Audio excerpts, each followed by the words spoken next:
Avona isolany anarandray dadabe Philbert Tsiranana hitondra ny firenena ny kandida larana faharoa-roapolo mahafaly solonandrasana Olivier raha niona tamin'ireo olona tia lala ny programanasany teto Antsui izay zanaky ny faritra Sofia sy ireo mpiaradia aminy avy amin'ny antoko Forom-bato ny Madagasikara.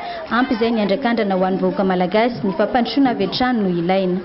Ny filoham-pirenena voalohany moa fantatsika fa i dadabe Philbert Tsiranana ary nanana politika zay everiko fa nafinaritra asa fatsikabary politika ny kibo ary tsy mahagaga raha tena hoe tsy nisy zany hoe ny fahantrana nisy ihany fa tsy dia betsaka ny voaka sahirana tamin'ny androny Tsiranana.